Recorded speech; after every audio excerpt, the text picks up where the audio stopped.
idea of mental models. And mental models are how humans, or it's a tool that cognitive scientists use to find out how humans know, perceive, and make decisions and construct behavior in a variety of environments. It's cool because with mental models, I'll show you one after this. It's a good way of looking at expert knowledge versus layperson knowledge. It's also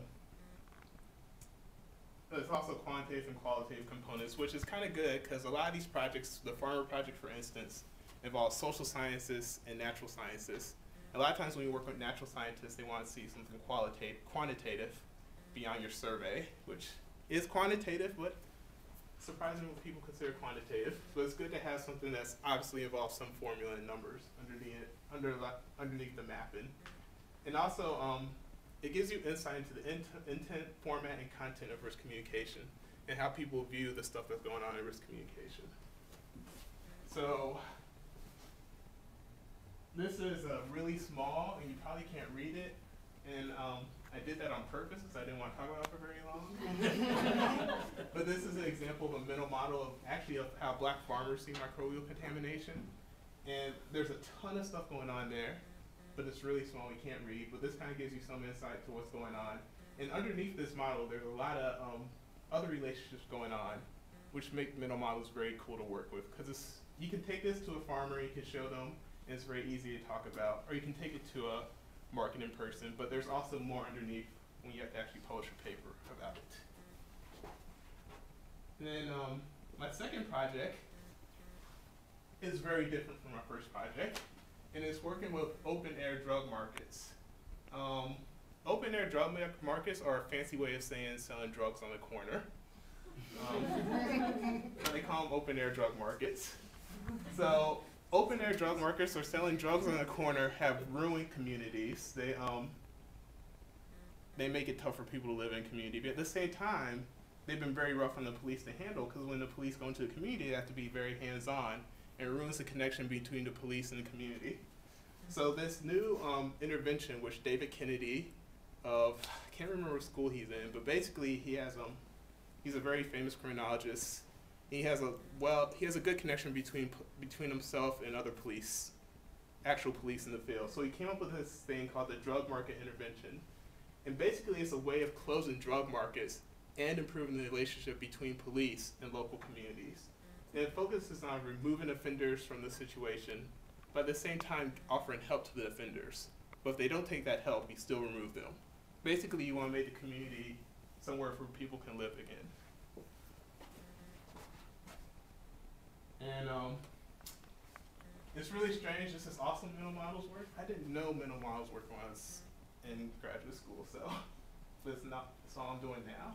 And in this project, we're looking at mental models of experts, which is David Kennedy, and also to some extent the High Point Police Department. High Point, North Carolina is where this was first implemented.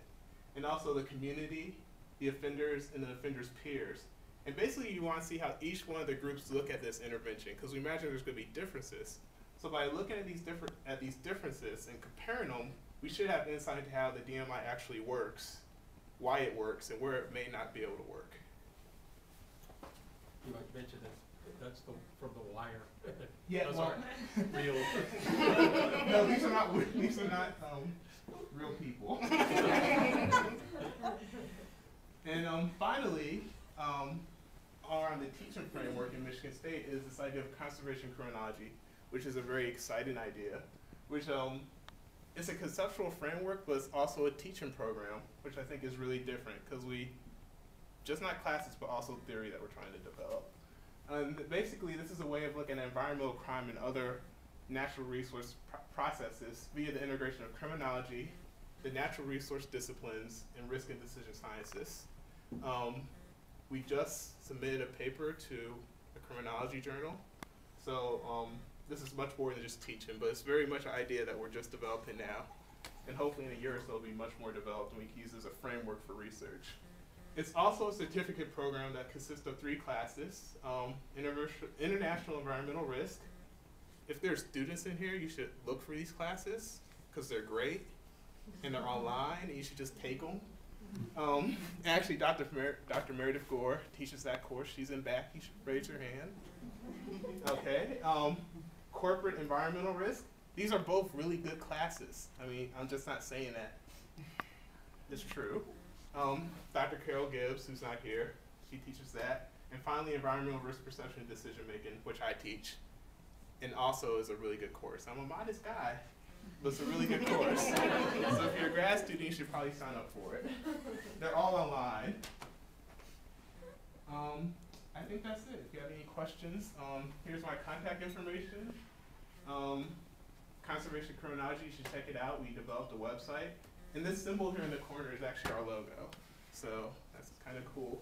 And if you type conservation criminology into Google, we're the first thing that comes up. So we type it in every night 10 times before you. So here's my email address on the backs. If you have any questions, I'll be around afterwards so we can talk about stuff. And that's it.